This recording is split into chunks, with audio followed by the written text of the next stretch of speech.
आज हम पढ़ेंगे मुद्रा का परिमाण सिद्धांत, क्वांटिटी थ्योरी ऑफ मनी। इस इकाई में अपन मुद्रा का परिमाण सिद्धांत पढ़ेंगे, जिसके दो दृष्टिकोण हैं, लेन देन दृष्टिकोण और कैम्ब्रिज दृष्टिकोण। मुद्रा का परिमाण सिद्धांत मुद्रा के मूल्य निर्धारण का सबसे प्राचीन और महत्वपूर्ण सिद्धांत रहा है। प्राचीन व्यापारवादी लेखक लॉक, ह्यूम, कैंटिलियन आदि ने इस सिद्धांत की व्याख्या की। परिमाण सिद्धांत के अनुसार मुद्रा का मूल्य परिमाण पर आधारित था और मुद्रा की मात्रा में परिवर्तन होने पर मूल्य तंत्र में भी आनुपातिक परिवर्तन होता था। यह परिमाण सिद्धांत का सबसे कठोर रूप है। अब सबसे पहले हम पढ़ेंगे मुद्रा का परिमाण सिद्धांत विस्तृत रूप में। इस सिद्धांत की व्याख्या, वैज्ञानिक व्याख्या प्रोफेसर फिशर के द्वारा की गई। मुद्रा के परिमाण सिद्धांत के अनुसार अन्य बातें समान रहने पर मुद्रा के परिमाण तथा मुद्रा के मूल्य में विपरीत आनुपातिक संबंध होता है तथा मुद्रा के परिमाण और कीमत स्तर में सीधा आनुपातिक संबंध होता है। अब इस मुद्रा के परिमाण और मूल्य के संबंध में पढ़ने से पहले वह मुद्रा की पूर्ति और मुद्रा की मांग पर एक बार पुनः ध्यान केंद्रित करते हैं। किसी समय विशेष में मुद्रा की कुल मात्रा से है मुद्रा की पूर्ति में सिक्के, कागजी नोट, बैंकों में चालू जमाओं का समावेश रहता है। किसी समय अवधि में, इसको सामान्यतया 1 वर्ष ले सकते हैं, मुद्रा की कुल पूर्ति ज्ञात करने के लिए कुल मुद्रा के योग में मुद्रा के भ्रमण प्रवाह यानी वेलोसिटी या संचलन वेग का गुणा किया जाता है। मुद्रा के संचलन वेग भ्रमण प्रवाह से तात्पर्य है कि मुद्रा की एक इकाई एक दिए हुए समय में कितनी बार लेन देन के लिए प्रयुक्त होती है।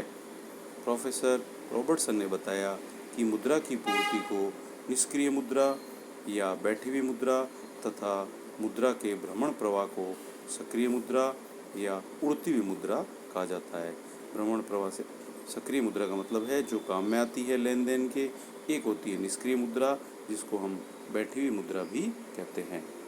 मुद्रा की मांग, क्वांटिटी थ्योरी के अनुसार, लेन देन दृष्टिकोण के अनुसार मुद्रा की मांग मुद्रा की क्रय शक्ति के कारण की जाती है। मुद्रा के द्वारा वस्तुओं और सेवाओं को क्रय किया जाता है। अतः किसी देश में एक निश्चित अवधि में मुद्रा की मांग क्रय की जाने वाली वस्तुओं और सेवाओं की कुल मात्रा पर निर्भर करती है। इसे क्रय विक्रय की कुल मात्रा भी कह सकते हैं। मुद्रा की कुल मांग जानने के लिए वस्तुओं और सेवाओं की कुल मात्रा व इनके औसत मूल्य को ज्ञात करना होता है। अब जैसा कि आप जानते हैं कि अर्थशास्त्र में कोई भी सिद्धांत बनता है उसकी कुछ मान्यताएं होती है, तो इसी प्रकार मुद्रा के परिमाण सिद्धांत की भी कुछ मान्यताएं हैं। अल्पकाल में मुद्रा की मांग स्थिर रहती है। अल्पकाल में मुद्रा का जो चलन वेग है वो भी स्थिर रहता है। मूल्य स्तर एक निष्क्रिय शक्ति है। बैंक जमा और मुद्रा में एक निश्चित संबंध होता है, अतः इनके अनुपात में कोई परिवर्तन नहीं होता। वस्तु विनिमय के द्वारा संपन्न सौदों में कोई परिवर्तन नहीं होता, यानी व्यापार की मात्रा निश्चित रहती है। अब है मुद्रा के परिमाण सिद्धांत के विभिन्न समीकरण। मुद्रा के परिमाण सिद्धांत में मुद्रा की मात्रा में परिवर्तन के फलस्वरूप कीमत में जो परिवर्तन होता है उसे विनिमय समीकरण के रूप में प्रस्तुत किया जाता है। फिशर के पूर्व मुद्रा के परिमाण सिद्धांत को निम्न सरलतम समीकरण से प्रदर्शित किया जाता था। P बराबर M/T। यहाँ P से अभिप्राय सामान्य कीमत स्तर है, M मुद्रा की मात्रा है और T है देश में उपलब्ध वस्तुओं और सेवाओं की मात्रा। आलोचकों ने इस समीकरण को अधूरा बताया क्योंकि इसमें प्रचलन वेग शामिल नहीं है। तो प्रचलन वेग को शामिल करते हुए समीकरण का जो है संशोधित रूप इस प्रकार है, P बराबर mv/t। यहाँ v मुद्रा का प्रचलन वेग, भ्रमण वेग या संचलन वेग है। pt एक, यदि इसको क्रॉस गुणा करें तो समीकरण बनेगा pt बराबर mv। यहाँ pt एक विशेष कीमत स्तर पर उपलब्ध विनिमय योग्य वस्तुओं और सेवाओं की मांग है, यानी ये लेफ्ट हैंड साइड जो है मांग पक्ष को दर्शाती है और राइट हैंड साइड जो एम वी है वो पूर्ति पक्ष को दर्शाती है। वी तथा टी के अल्पकाल में स्थिर होने के कारण एम की वृद्धि पी को भी अनुपातिक रूप से बढ़ा देगी। फिशर का समीकरण, इस समीकरण को भी अपूर्ण माना गया क्योंकि इसमें साख मुद्रा का समावेश नहीं किया गया। 20वीं शताब्दी के प्रारंभ में अमेरिका में साख मुद्रा विनिमय के माध्यम के रूप में महत्वपूर्ण रूप से स्थापित हो गई थी। जैसे जैसे डेवलप होता है, मुद्रा के नए नए रूप सामने आते हैं, वैसे वैसे समीकरण में संशोधन की आवश्यकता महसूस की गई। सन 1911 में प्रोफेसर फिशर ने एक पुस्तक लिखी थी, the purchasing power of money. इस पुस्तक में इन्होंने साख मुद्रा की मात्रा को लेन देन समीकरण में एक अलग स्थान प्रदान किया। उनका ये मानना था कि मांग जमा राशियों तथा साख मुद्रा की मात्रा का निर्धारण चलन की मात्रा के द्वारा ही होता है, इसलिए चलन तथा साख मुद्रा के मध्य अनुपात स्थिर रहता है। चलन की मात्रा और मुद्रा के बीच अनुपात स्थिर रहता है, तो उनका संशोधित समीकरण इस प्रकार है, P बराबर M V plus M dash V dash upon T. M dash साख मुद्रा की मात्रा, वी डैश है साख मुद्रा का चलन वेग और एम और वी से आप पहले ही परिचित हैं, तो M V plus M dash V dash मुद्रा की पूर्ति को तथा पी टी जो है वो मुद्रा के मांग पक्ष को दर्शाता है। पी अर्थात कीमत स्तर एक निष्क्रिय घटक है जो अन्य घटकों के द्वारा निर्धारित होता है। पी मुद्रा की कुल पूर्ति M V plus M dash V dash के बराबर होता है, इसलिए पी तथा मुद्रा की कुल पूर्ति में आनुपातिक संबंध है। फिशर की ये मान्यता थी कि अल्पकाल में वी डैश और टी स्थिर रहते हैं तथा एम और एम डैश के बीच एक निश्चित स्थिर अनुपात होता है। अतः मुद्रा की मात्रा और सामान्य मूल्य स्तर में प्रत्यक्ष आनुपातिक संबंध होता है। फिशर ये भी बताते हैं कि अल्पकाल में व्यवसाय तथा मुद्रा द्वारा किया गया कार्य यथा स्थिर रहता है क्योंकि इस काल में जनसंख्या में परिवर्तन नहीं होते हैं, प्रति व्यक्ति उत्पादन में कोई परिवर्तन नहीं होता है, उत्पत्ति का जो प्रतिशत उत्पादकों द्वारा उपयोग किया जाता है वह भी स्थिर रहता है क्योंकि इस काल में जनसंख्या में कोई परिवर्तन नहीं होते हैं।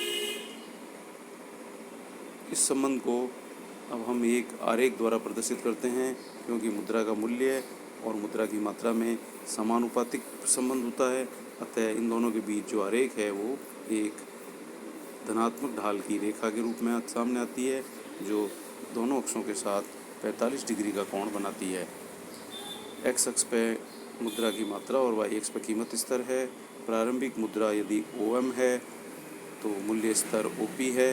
यदि मुद्रा की मात्रा में वृद्धि करके OM2 कर दी जाती है तो कीमत स्तर भी उसी अनुपात में बढ़कर OP2 हो जाता है। मुद्रा की मात्रा में यदि कमी कर दी जाए OM1 तो कीमत स्तर भी उसी अनुपात में कम होकर OP1 हो जाता है। अब फिशर के समीकरण की आलोचनाएं। कुछ अर्थशास्त्री फिशर के समीकरण की आलोचनाएं करते हैं जिनमें से कुछ का उल्लेख करना यहाँ उचित होगा। पहला ये है, फिशर का सिद्धांत अवास्तविक मान्यताओं पर आधारित होने के कारण सही नहीं माना जाता।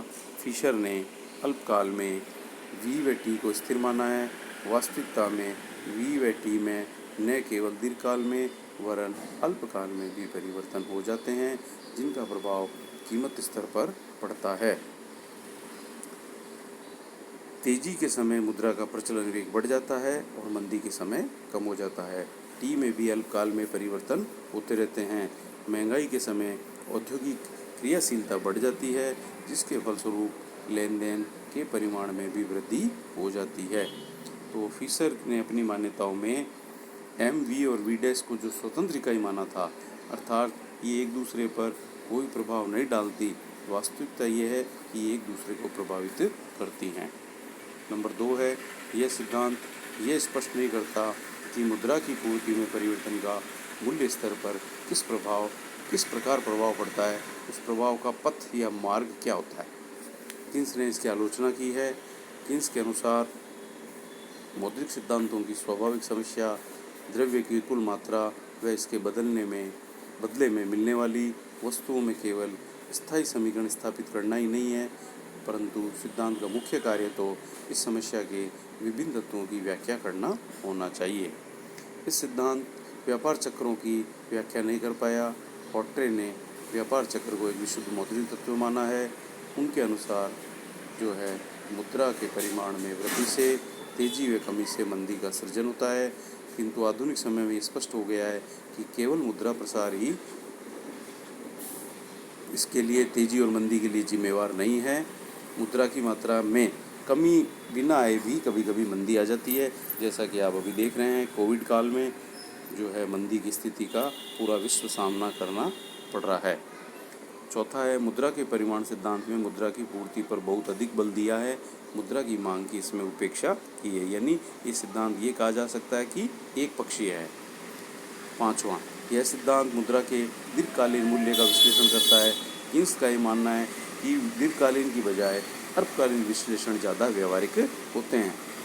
नेक्स्ट, मूल्य स्तर समीकरण में सम्मिलित जो है MV और T के अतिरिक्त अन्य तत्वों में मानवीय आवश्यकताओं, उद्योगों का विकेंद्रीकरण, यातायात की सुविधाओं की चर्चा की गई है। नेक्स्ट पॉइंट है, यह समीकरण मुद्रा के विनिमय माध्य के कार्य को अधिक बल देता है, जबकि ये जैसा कि आप जानते हैं मुद्रा के अन्य कार्य भी है।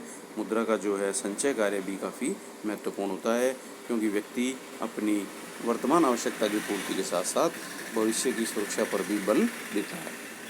फीसर के सिद्धांत में फिर भी सत्यता का कुछ अंश है। हालांकि ये सिद्धांत अपूर्ण, काल्पनिक और त्रुटिपूर्ण है, लेकिन कुछ बातें इसमें फिर भी महत्वपूर्ण सामने आई हैं। अमेरिका से यूरोप के देशों में चांदी के प्रवाह ने वहाँ चांदी के सिक्कों की पूर्ति बढ़ा दी, जिससे कीमत स्तर ऊंचा हो गया। इंग्लैंड में सन 1820 से 1844 की अवधि में मुद्रा की पूर्ति मांग की अपेक्षा कम होने पर कीमत स्तर में भारी कमी आई। प्रथम विश्व युद्ध तथा युद्धोत्तर काल में जर्मनी में पत्र मुद्रा के बहुत अधिक प्रसार के कारण भी ये देखा गया कि वहाँ भी कीमतें काफ़ी बढ़ गई। 1929 और उसके बाद की जो मंदी थी में मुद्रा संकुचन के कारण कीमतें काफ़ी गिरी। तो निष्कर्ष में अपन ये कह सकते हैं कि मुद्रा का परिमाण सिद्धांत एक प्रवृत्ति का सूचक है, जो कि अल्पकाल की अपेक्षा दीर्घकाल के मूल्य में मौद्रिक परिवर्तनों का प्रभाव अवश्य पड़ता है। इस सिद्धांत के संबंध में रॉबर्टसन का एक कथन काफ़ी महत्वपूर्ण हो जाता है। मुद्रा का परिमाण सिद्धांत मुद्रा का मूल्य समझने के लिए एक विचित्र सत्य है, जिसको समझना वास्तविक जीवन में मुद्रा की मात्रा और वस्तुओं की कीमत में संपर्क स्थापित करने के लिए आवश्यक है। धन्यवाद।